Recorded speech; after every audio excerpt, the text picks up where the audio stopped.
Une secte est un groupe d'inspiration religieuse ou mystique vivant en communauté sous l'influence de maîtres et de gourous. Une secte se caractérise par une emprise mentale qui porte atteinte à l'équilibre moral, sanitaire, financier et familial d'une personne. La secte cherche à isoler, désociabiliser, endoctriner, déresponsabiliser une personne pour la pousser à une perte d'autonomie ou encore une perte financière. Les institutions, notamment en France avec la Miviludes, préfèrent parler de dérive sectaire. Ce déplacement terminologique permet de comprendre que le phénomène ne révèle pas uniquement du religieux, mais d'un mode d'organisation du pouvoir autour d'un individu. 8 critères caractérisent les dérives sectaires. On a d'abord la déstabilisation mentale, les exigences financières élevées, la rupture avec l'environnement d'origine, l'existence d'atteintes à l'intégrité physique, l'embrigadement des enfants, le discours contre les institutions, les troubles à l'ordre public, l'importance des démêlés judiciaires, l'éventuel détournement des circuits économiques traditionnels et les tentatives d'infiltration des pouvoirs publics. On distingue plusieurs types de sectes. Moi, je vais notamment vous en parler de 3. Il y a d'abord les groupes apocalyptiques, par exemple l'Ordre du Temple solaire ou le Temple du Peuple, qui a été fondé dans les années 1950 par Jim Jones. Le People's Temple, ou le Temple du Peuple, se présente initialement comme un mouvement progressiste, antiraciste et égalitaire. Il attire des populations qui sont marginalisées, notamment des Afro-Américains et des femmes seules. Cependant, à partir des années 1970, le groupe va se radicaliser. Ils vont s'isoler géographiquement, ensuite va y avoir une surveillance constante au sein de la secte, la confiscation des biens des individus et des violences physiques et psychologiques répétées. C'est une secte qui est notamment connue avec le massacre de Jonestown qui a entraîné la mort de plus de 900 personnes, dont de nombreux enfants. Ensuite, il y a aussi les groupes de contrôle total. Donc là, on va avoir les témoins de Jéhovah, la scientologie, qui sont souvent cités et qui d'ailleurs sont connus pour avoir détruit de nombreuses structures familiales. Et le dernier type de groupe dont j'ai envie de vous parler, ce sont les sectes de suprématie masculine. Par exemple, on a la FLDS, l'Église fondamentaliste de Jésus-Christ des saints des derniers jours. En colère. La FLDS, elle se distingue par l'institutionnalisation de l'abus sexuel sous couvert de doctrines religieuses. C'est une secte qui est issue d'une scission du mormonisme, donc les Mormons. Cette secte, elle était sous la direction pendant très longtemps de Warren Jeffs. Moi, c'est vraiment de ça que j'ai envie de vous parler aujourd'hui, parce que j'ai regardé la série Trust Me, le faux prophète. C'est une série documentaire qui est disponible sur Netflix qui parle justement de cette secte et notamment d'un nouveau prophète qui va arriver après Warren Jeffs. Et on voit des dynamiques de pouvoir, des dynamiques d'oppression, notamment de domination des femmes qui sont quand même terrifiantes et évidentes quand on le voit de l'extérieur. Et je me suis dit qu'il fallait absolument que je fasse un épisode là-dessus parce que c'est quand même fou. Je vous conseille vraiment d'aller la regarder. C'est en 4 épisodes sur Netflix, c'est une mini-série. Incroyable. Par contre, gros trigger warning parce qu'il se passe des choses vraiment très difficiles. Donc la FLDS, comme je vous l'ai dit, c'est une branche radicale qui initialement était issue du mormonisme, mais qui s'en est vraiment séparée au fil des années. Et ce qui m'intéresse vraiment là, c'est que c'est un système religieux structuré autour du contrôle total des femmes. Sa doctrine repose sur la polygamie, comme je vous l'ai dit plus tôt. Et là, dans ce cas-là, c'est pas une proposition, la polygamie, c'est pas un mode de vie qui peut être un choix ou non. Non, cette fois, c'est une obligation religieuse qui est censée permettre d'accéder au salut supérieur. Si on n'est pas polygame, si on ne fait pas d'enfants avec le plus de femmes possible, donc dans la série, ils disent notamment que, en fait, le but, c'est d'avoir un enfant tous les ans, minimum. Donc chaque femme est censée avoir un enfant chaque année, et les hommes, bien entendu, comme ils ont beaucoup de femmes, ils sont censés avoir beaucoup d'enfants chaque année. Donc c'est vraiment une obligation qui est censée nous permettre d'aller au paradis. Cette doctrine, elle n'est pas considérée comme marginale dans le fonctionnement du groupe parce que c'est le cœur même de l'organisation sociale de la FLDS. Dans ce système-là, le prophète, entre guillemets, c'est l'autorité absolue. En fait, le prophète, c'est lui qui décide de tout. Ça peut paraître logique parce qu'en soi, on a entendu tellement d'histoires sur des sectes ou des dérives sectaires avec un gourou qui est censé tout diriger, faire les lois, etc. Mais là, j'ai été choquée d'apprendre que c'est lui qui décide, là vous avez le droit de vous marier, vous n'avez pas le droit de vous marier. C'est lui qui décide si il va y avoir un mariage, s'il ne va pas y avoir un mariage. C'est lui qui décide des séparations, des excommunications, des mariages, de la répartition également des enfants. Et il n'existe pas de consentement individuel reconnu. C'est-à-dire tu peux pas faire un enfant dans une secte. Par exemple, t'es témoin de Jéhovah ou je sais pas, potentiellement tu as 2 enfants. Là, non. C'est est-ce que le prophète t'a demandé de faire cet enfant ? Et est-ce que tu as le nombre d'enfants qu'il t'a demandé de faire ou pas ? C'est lui qui décide. C'est lui qui décide quand tu vas coucher avec ta femme ou avec ton époux. C'est lui qui décide de tout. Le prophète, il dit qu'il est en contact direct avec Dieu. Donc chaque mot qui va sortir de sa bouche, en réalité, c'est une décision divine qui passe par lui, justement. Et c'est cette structure-là qui permet des abus massifs.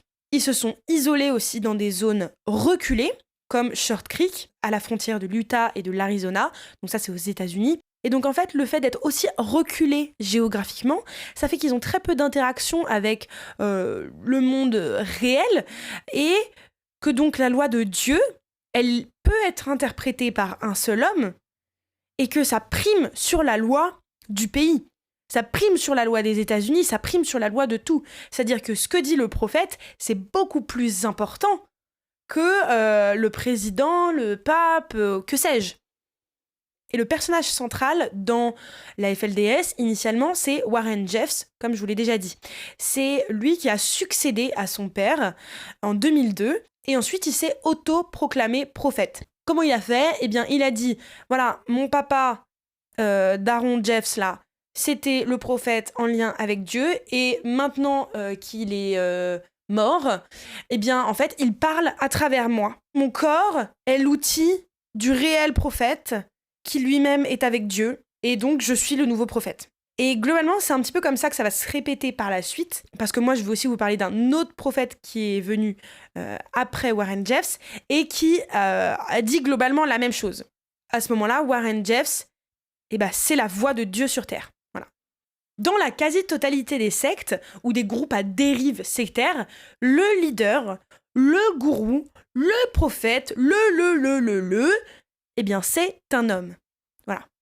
Ça s'explique par l'utilisation d'un modèle patriarcal qui est poussé à son paroxysme.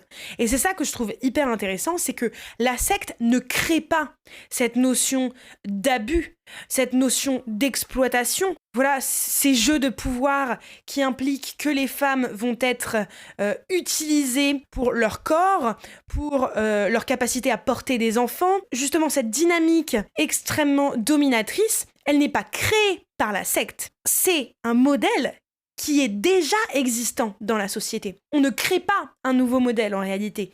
On peut pas créer, c'est comme là je vous demande de créer une couleur qui n'existe pas, ce n'est pas possible. Donc en fait, c'est déjà une dynamique qui existe dans notre société. C'est ça le patriarcat. C'est cette dynamique, ce système de domination qui a été pris par ces groupes à dérive sectaire. Et ils ont décidé de dire, voilà, cette chose qui existe déjà, on va en faire le centre de notre activité et on va y mettre absolument aucune limite. Et ça, je trouve ça vraiment, vraiment important de comprendre cette distinction, que la secte en soi ne crée rien de nouveau. Elle utilise ce qui est déjà présent et ça nous pousse à voir que ce qui est déjà présent, c'est notre société patriarcale et que c'est ça le problème. C'est justement tout ça, on a tendance à dire « Ouais mais non, en fait ça va, et puis on avance et avec le temps, en réalité, le patriarcat, et puis qu'est-ce que ça veut dire, et puis le féminisme, enfin, on a tendance à pas se rendre compte que c'est un poison qui est là. Et c'est ça le centre du problème qui va être pris et mis dans tel pays, poussé à son paroxysme, mis dans tel groupe sectaire, et hop, on va le pousser à son paroxysme, etc., etc. Tu peux supprimer une secte, la dynamique d'oppression, elle est présente. Cette dynamique d'utilisation des corps, d'exploitation sexuelle, de détournement de fonds, de garder le pouvoir juste autour d'un homme qui décide de tout ça, ça va rester. La structure, elle est pyramidale à ce moment-là. Il y a le leader qui est au sommet, suivi d'un cercle d'hommes loyaux qui sont récompensés par des privilèges. donc souvent des épouses. On donne les femmes en cadeau ou les petites filles en cadeau, parce que les épouses, bien entendu, c'est pas des femmes forcément majeures. Là, il n'y a pas de considération qui est donnée à l'âge. Donc, c'est-à-dire qu'il y a le prophète qui va décider de donner telle petite fille en mariage à tel homme. Voilà, donc t'as une épouse et on va te donner plein. Et chacun, en fait, se donne ses épouses, ses filles, ses sœurs, etc.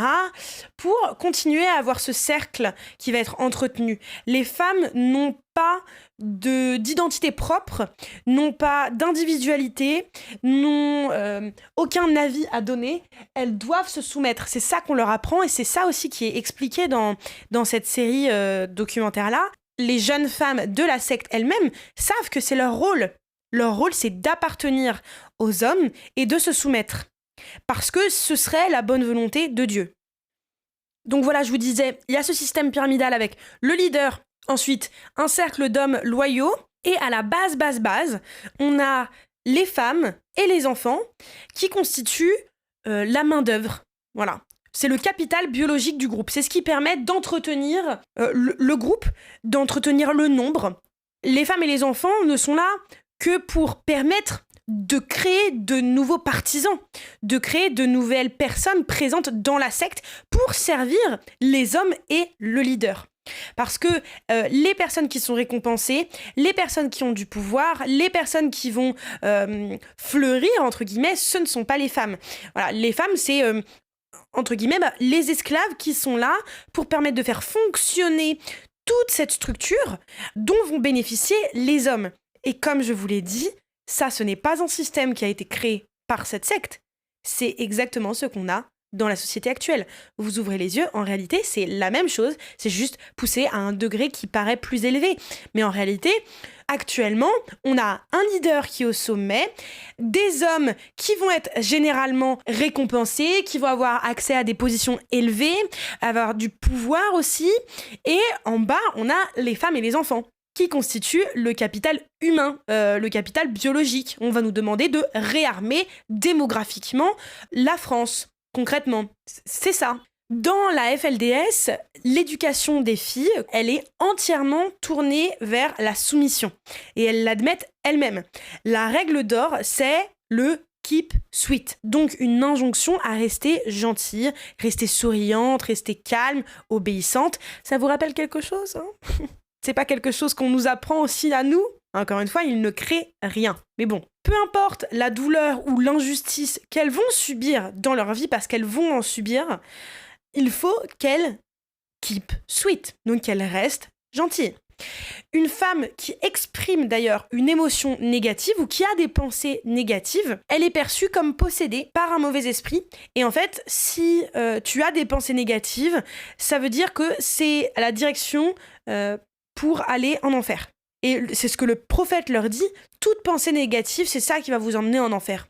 Donc en fait, on va vous faire subir des atrocités, on va vous abuser sexuellement, on va vous marier à l'âge de 9 ans à votre cousin, on va vous forcer à faire telle et telle pratique sexuelle avec plusieurs personnes en même temps, on va regarder, on va vous abuser aussi psychologiquement. Mais si vous avez une pensée négative à propos de ça, si vous osez vous dire que ce que vous avez vécu, ça vous fait du mal. Oh, c'est peut-être pas très sympa d'avoir été violée. Oh, je sais pas trop si j'ai aimé. Eh bien, alors, on va vous remettre la faute dessus parce que, mon Dieu, ça veut dire que tu décides de t'éloigner de la loi divine. Ça veut dire que tu décides de t'éloigner de Dieu. Ça veut dire que tu décides de t'éloigner du prophète et donc que tu vas finir en enfer. Une émotion négative implique vraiment quelque chose de grave. Donc les femmes se forcent à se dire, voilà, non, je suis heureuse, c'est un cadeau ce qu'on m'a fait. Et c'est ce qui nous montre dans la série. À un moment, il y a cet homme qui est ce nouveau prophète dont je vais vous parler plus tard, qui s'appelle Sam Bateman, qui admet devant une femme qui, en gros, faisait un documentaire au même moment. C'est grâce à elle qu'on a la série. Parce qu'elle faisait un documentaire random sur les femmes dans la secte. Et le mec, Sam Bateman, Donc lui, il a je sais pas combien de femmes, et lui dit « Moi, j'ai dû offrir mes jeunes épouses encore vierges à mes amis. Et c'était Dieu qui m'a demandé de le faire. C'était Dieu qui m'a demandé de faire en sorte qu'elles perdent leur virginité auprès de ces hommes-là. Donc ces hommes qui vont être leur oncle ou leur cousin, etc. Le Sam, il avait eu apparemment aussi une demande de Dieu qui lui disait d'aller regarder pendant que ça se passait, donc de forcer tout le monde à ce que ça se passe, d'être là pendant que ça se passe, et les filles sont juste derrière, les filles concernées, et elles sont pas bien, on parle d'un viol, hein. Elles ont été forcées, et en plus, elles sont mineures, donc là, on parle quand même d'un énorme crime, et Sam leur dit mais vous n'avez aucune émotion négative là-dessus, n'est-ce pas? Vous savez que c'était pour votre bien, etc. Et les filles, tu sens que d'un coup, il faut qu'elle rassure ce nouveau prophète, qu'elle s'assure que oui, bien entendu, et elles le disent, non, mais c'était un cadeau, je n'ai eu aucune émotion négative, non, bien entendu, c'était d'accord. Elles sont complètement endoctrinées. C'est une folie. Donc bref, j'en reviens à mes moutons. On a un abus dans cette secte, dans ce groupe à dérive sectaire qui est systémique. Warren Jeffs, il prend le contrôle de la FLDS au début des années 2000 et ensuite, en 2011, il a été condamné pour agression sexuelle sur mineurs dans le cadre aussi de mariage forcé. Il aurait déjà environ 70 à 80 épouses, dont une part importante sont des mineurs, certaines âgées de 12 à 15 ans. Je vous laisse juste méditer là-dessus. Sont des enfants qu'il viole. Warren Jeffs ne possède pas simplement les femmes, c'est surtout qu'il organise une logique de redistribution permanente des corps féminins. On dirait qu'on parle de paquets de jambon. Voilà, il redistribue. Les mariages, ils sont attribués selon des révélations divines, comme il l'énonce. Voilà, c'est Dieu qui va lui dire « Il faut que cette personne soit mon épouse. Dieu m'a dit que ta petite fille de 9 ans devait être ma femme. Donc tu dois me la donner. » Et il n'y a pas de discussion. Ou Dieu m'a dit que tu devais coucher avec ta fille de 12 ans. C'est comme ça. Ou Dieu m'a dit que tu devais épouser telle jeune fille. Voilà, c'est comme ça. Et donc, une femme ou une fille peut être déplacée d'un mari à un autre, comme ça. Hop, hop, hop, on la sépare, on la met là, ensuite on la remet ici, ensuite on la remet là, en fonction de ces révélations divines. Bah oui, c'est Dieu qui décide. Ah bah, attends, t'as couché avec un tel, alors maintenant reviens, ensuite par là, et ensuite, alors attends, viens ici, et là maintenant ici, couche avec moi, puis avec lui, et puis avec un tel, et puis là, et et là accepte ci, et puis accepte ça, et puis regarde. Et aussi, elles sont séparées de leurs enfants, c'est-à-dire que comme ces femmes sont censées avoir des enfants constamment, elles ont beaucoup d'enfants. Et sauf que comme le prophète décide de qui il marie, bah il va décider, bah tiens, ta petite fille, ah bah voilà, bah ça va être l'épouse d'un tel. Donc en fait, ta fille de 10 ans, tu pensais l'éduquer, mais en fait, bah tu vas pas du tout l'éduquer parce qu'elle va partir là et elle va aller dans cette maison et tu vas plus jamais la revoir. Les femmes sont utilisées comme chattes ambulantes, honnêtement. Hein. Arrêtons de tourner autour du pot. Ce sont des toches ambulantes, des vagins, des utérus ambulants afin de porter des bébés. Donc soit pour le plaisir obscène de pervers sexuels, soit pour leur besoin de créer plus d'enfants. Le leader, il doit éliminer la concurrence masculine.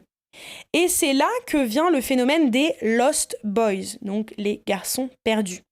Warren Jeffs et plus récemment des figures comme, du coup, Sam Bateman, qui va être son successeur. Ces hommes-là ont orchestré l'expulsion systématique de milliers de jeunes garçons et d'hommes. Pourquoi ? Parce qu'en fait, la polygamie, elle crée un déséquilibre mécanique. C'est-à-dire que si quelques hommes concentrent plusieurs dizaines de femmes, les autres deviennent inutiles dans le système. Donc on va utiliser des prétextes. Par exemple, on va dire t'as regardé un film, c'est profane, t'as pas le droit de faire ça. Ou t'as porté des vêtements profanes, c'est pas bien, parce que tu dois t'habiller d'une certaine manière. Hein. Les femmes n'ont pas le droit de s'habiller comme tout le monde, et les hommes non plus. Il y a une manière de s'habiller, des robes très très larges, aussi une manière de se coiffer. Ça fait un peu penser aux Amish, je trouve. Où on va dire, ah bah tiens, t'as été trop proche d'une fille qui est en réalité convoitée par tel autre homme. Bref, on va utiliser des prétextes et on va dire à ces jeunes hommes, bah cassez-vous, on vous laisse sans éducation, sans ressources, sans rien, dans des villes qu'ils connaissent pas parce qu'ils sont jamais allés ailleurs et c'est perdu au trou du cul du monde. Et on va priver ces garçons de leur famille. Et le gourou va s'assurer que les jeunes filles restent en fait disponibles pour les hommes les plus âgés et les plus soumis à son autorité. En fait, le gourou a en tête, tiens, comment je peux faire pour rester au pouvoir le plus longtemps ? C'est une dictature, honnêtement. C'est du Poutine, c'est du Donald Trump, c'est ça. Donc, ils vont penser à tous ces stratagèmes qui vont permettre d'assurer qu'ils vont avoir quelques hommes autour d'eux qui vont leur être extrêmement fidèles et ils vont enlever tous les autres hommes et pour ça, ils vont utiliser les femmes. Ces hommes-là sont aussi exclus pour maintenir la rareté des femmes et préserver le pouvoir des élites masculines, comme je vous l'ai dit. Parce que les hommes qui restent dans la secte sont eux-mêmes sous surveillance constante. Ils sont pas particulièrement libres. C'est eux qui sont obligés de travailler gratuitement. Ils donnent tout leur salaire et tout leur héritage, tout ce qu'ils peuvent avoir. Ils vont le donner à la secte, aux leaders, pour prouver leur valeur et espérer recevoir une épouse. Ensuite, donc comme je vous l'ai dit, Warren Jeffs a été incarcéré en 2011 pour agression sexuelle sur mineurs. À partir du moment où il a été incarcéré, tout a été mis en pause dans la FLDS. C'est-à-dire que comme le prophète n'est pas là, plus personne ne sait si ils peuvent faire des enfants, ils peuvent pas faire des enfants, si on peut se marier, si on peut pas se marier, donc on fait rien. Et ensuite, il a sorti un statement, une prise de parole, je sais pas, il avait écrit un truc qui disait « Comme je suis en prison, en gros, comme moi je peux pas me marier, personne n'a le droit de se marier et personne n'a le droit de faire des enfants. » Alors que c'est littéralement le cœur de leur religion de faire des enfants tout le temps et de se marier continuellement avec plein de personnes différentes. Enfin, les hommes qui se marient continuellement avec plein de femmes différentes, plutôt. Donc, ils étaient en mode « Oh my God », tout se met en pause parce qu'il faut écouter le prophète. Sauf qu'à ce moment-là, il y a un homme, j'ai oublié son nom, on va l'appeler Robert. Robert, lui, il a envie de tremper sa queue, honnêtement. Et du coup, il baise. Robert, il baise, et il se marie, et il fait des gosses. Donc lui, il a déjà une femme et des enfants, plus d'autres femmes et d'autres enfants, mais il décide de continuer. Et à un moment, il se dit, putain, je vais finir en enfer. Ça, péripopette, je vais finir dans les flammes de l'enfer. Donc c'est la panique totale, il a toute une remise en question autour de Dieu, qu'est-ce que je suis censée faire, parce que normalement j'ai pas le droit, enfin bref. Et puis là vient Sam Bateman. Sam Bateman, c'est le bolos de votre petit village. Vous voyez, c'est le bolos avec son paquet de bons becs. Tout le monde pensait que c'était un bolos et c'était un bolos. Il sortait d'un divorce. Tu vois, ça sent, il mange beaucoup de curly et il a plein de miettes sur les doigts encore. Et il est un peu sale, tu vois. Tout le monde se foutait un peu de sa gueule. Et donc je pense qu'il avait un peu le syndrome du personnage principal de putain, je vais leur montrer que moi je suis pas une merde. Jusqu'ici ça aurait pu être l'histoire d'un héros qui décide de reprendre sa vie en main et de prouver à tout le monde qu'en fait les gens ont tort. Il a rencontré Robert, il lui dit « Ah mais attends, moi, j'ai quelque chose à te dire. Tu vois là Warren Jeffs, le prophète, et en fait il est mort. Et la personne qu'on voit en prison, c'est pas Warren Jeffs. C'est un mannequin, c'est une statuette, c'est une fausse personne, c'est pas vraiment quelqu'un. Sauf que les médias nous mentent, parce que les médias, ils travaillent avec le démon. Donc Warren, il est mort, et ça je le sais parce que il me l'a dit. Il me l'a dit dans mon esprit, je l'ai entendu me le dire, et en fait, je suis le nouveau prophète. Et Warren Jeffs parle à travers moi. Je suis en lien direct avec Dieu. Il a utilisé la même technique que Warren avec son daron. Sauf que là, il est allé un peu plus loin en disant que Warren, il était mort, alors que Warren, il est juste en prison. Voilà. Le jour où il sortira, on va se poser des questions. Enfin, s'il sort. Et du coup, Robert, il se dit « Oh my God, il y a un nouveau prophète. Peut-être que je suis sauvé. » Et il lui dit « Mais putain, moi, j'ai baisé avec des meufs. » Et Sam, il lui dit « Mais c'est grave ok, en fait. Ça a toujours été la base de notre religion de coucher et d'avoir des enfants. Donc, t'as très bien fait. Tu vas finir au paradis. » De là, Robert, il se sent plus pété. Il se dit oh, j'ai cru que j'allais mourir en enfer, alors qu'en fait, je vais aller au paradis. Du coup, tout va bien. Du coup, il est sauvé. Son âme est sauvée. Et il lui dit tu sais quoi ? Je vais te suivre partout où tu iras. Je ferai tout pour toi. » De là, il lui donne v'là de l'argent. Et il lui dit, tiens, tu vois mes filles là, mes petites filles, je te les donne. Il demande pas à sa femme, elle a pas son mot à dire, c'est une femme. Donc il lui donne toutes ses filles, voilà, et il lui offre pour qu'il se marie avec ses filles. Donc t'es là avec toutes tes sœurs, bah tu te maries au même mec. Et le mec il couche avec tout le monde, voilà. Et il fait des gosses à tout le monde. Super. Et Robert il est ravi. Robert il se dit, bah c'est super, c'est génial, mes filles elles sont mariées avec le seul homme qui est en lien direct avec le divin, donc j'ai sauvé toute ma famille, j'ai sauvé mon âme, tout va bien, c'est l'autoroute du kiff, sortez-moi le poppers, sortez-moi le champomy, let's go, partout, on the floor, rock and roll. Ensuite, il lui dit, j'ai pas fini là, il lui donne ses épouses. Il en garde quelques-unes pour lui, parce que de toute façon il en a plein, mais il lui en donne quelques-unes, tu vois.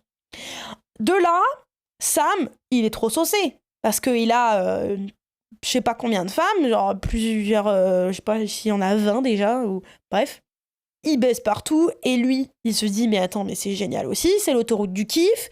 Moi, avec mon curly sur les doigts, maintenant, je suis un grand baiser. Moi qui sortais d'un vieux divorce de merde, parce qu'en fait, j'étais un énorme bolos ridicule, qui sait rien foutre de sa vie, et ben en fait, maintenant, je kiffe ma life parce que je baisse des enfants. C'est génial.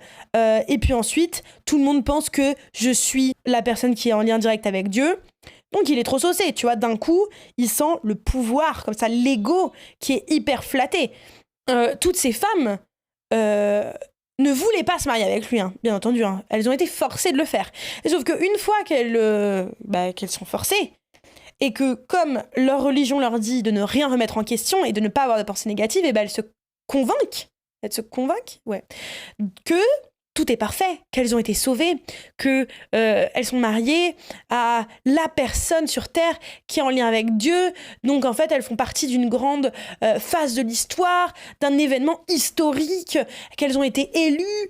Donc elles se sentent flattées à la fin. Elles subissent des violences, mais elles vont s'auto-gaslighter en se disant « Ouais, non, mais j'ai de la chance, tu vois. » Et ensuite, Sam, il rencontre 2 autres mecs qui se disent la même chose que Robert. Ils se disent « Waouh, c'est dingue, je suis sauvé. Waouh, rock and roll, sortons les gadgets, let's go, let's go. » Et ils font la même chose, c'est-à-dire qu'ils donnent leur fille en mariage à Sam et une partie de leur épouse. Et puis voilà. Et ils donnent, et ensuite ils donnent de l'argent, beaucoup d'argent. Et il y a une partie de la FLDS qui est en mode, mais attends, mais c'est Sam le bolos, là. C'est une vieille merde, mais attends, Warren Jeffs, c'est lui le vrai prophète, et on n'est pas censé faire d'enfants, et lui, il est là, et il fait des gosses. Et en plus, il fait croire qu'il est le prophète, mais c'est pas lui. Du coup, en fait, il y a une scission entre la FLDS et la sorte d'autre secte qui est créée par Sam. En fait, ça devient une sorte de groupe dit samuélite. Voilà. En gros, c'est la FLDS, mais de Sam. Parce que le reste de la FLDS est toujours en mode, mais c'est juste un malade mental. Il y a plein de mamans qui perdent leur petite fille et qui sont là, mais pas du tout, c'est pas du tout ok. Ou il y a des dames qui perdent leur nièce, et qui se disent, non, mais c'est pas du tout ok ce qui est en train de se passer. Enfin bref. Et Sam Bateman a poussé la logique de Warren Jeffs encore plus loin d'ailleurs. Il se présentait comme le successeur spirituel, bien entendu, mais il pratiquait des rituels qui étaient quand même hyper violents. C'est lui qui a dit « Oh, j'ai dû donner telle fille et telle fille, bah justement à Robert et à Jean-Paul, là. Et oh, c'était tellement dur parce que... j'ai dû les regarder. Mais frérot, t'es juste un psychopathe de la couille, genre, mais tu te prends pour qui ? Et il est là en mode, ouais, c'était tellement dur, mais voilà. Il fait comme si c'était lui qui avait vécu une souffrance, alors que c'est lui qui a demandé à ces filles-là de coucher avec Robert et Jean-Paul. Et c'est lui qui a voulu assister. C'est lui qui insulte aussi les femmes en cachette, parce que ce qu'on comprend ensuite, c'est que toutes ces femmes-là, en réalité, elles sont maltraitées, elles se font insulter, elles se font gaslighter, elles se font violer, tout le monde dort ensemble dans la même chambre, alors qu'elles sont je sais pas combien, je crois 28 femmes, je sais pas exactement, femmes et enfants, hein. Il y a des petites filles de 9 ans, Ah, juste pour vous dire, hein, les femmes, encore une fois, ce ne sont pas... Là, je dis c'est des épouses. Voilà, c'est ça que je veux dire. Il y a des épouses qui ont 9 ans, 12 ans, 15 ans, dont certaines étaient aussi ses propres filles. Et il y a plein de bébés, donc tu te dis, qu'est-ce qu'ont vécu les bébés? Qu'est-ce qu'ont vécu les petites filles? Et le point commun entre Warren Jeffs et Bateman, ça réside, encore une fois, dans l'utilisation de la révélation divine. C'est de dire, ah ouais, mais c'est Dieu qui m'a dit ça, pour ensuite justifier l'agression. Puis dire, mais t'as pas à te sentir mal si je t'ai foutu ma bite dans le cul et que tu pleurais. T'as pas à pleurer, parce que c'est Dieu qui a voulu ça. C'est Dieu. Et si Dieu veut ça, c'est que c'est bon. Donc l'agression, elle est plus présentée comme un crime, mais comme un acte sacré. Et c'est nécessaire aussi, c'est un acte sacré nécessaire pour que la victime accède au paradis.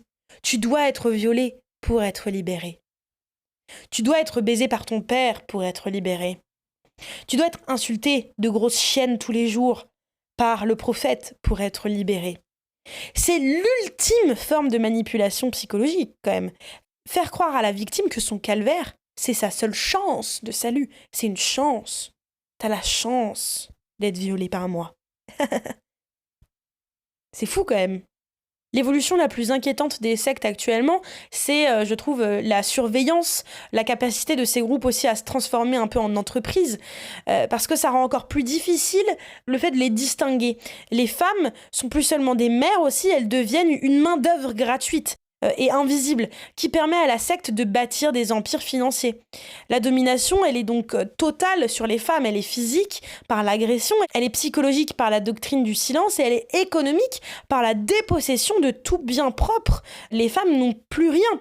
Le cas de la FLDS, ça nous rappelle donc que le contrôle du corps des femmes reste le premier levier de tout régime totalitaire, qu'il soit politique ou religieux. Réfléchissons un petit peu à ça, au fait que les religions, les sectes, les groupes à dérive sectaire ne créent rien, mais utilisent déjà des structures préexistantes. Et donc, qu'est-ce que ça veut dire de notre société? Qu'est-ce que ça veut dire de nos dynamiques? Comment c'est possible que ça, ce soit OK? Vous venez d'écouter un épisode du podcast En colère. Si vous êtes toujours zen, c'est que vous n'avez pas écouté assez fort. Vous trichez. Bon alors maintenant, soit vous allez crier dans votre oreiller, soit vous écoutez l'épisode d'après. Allez, oust!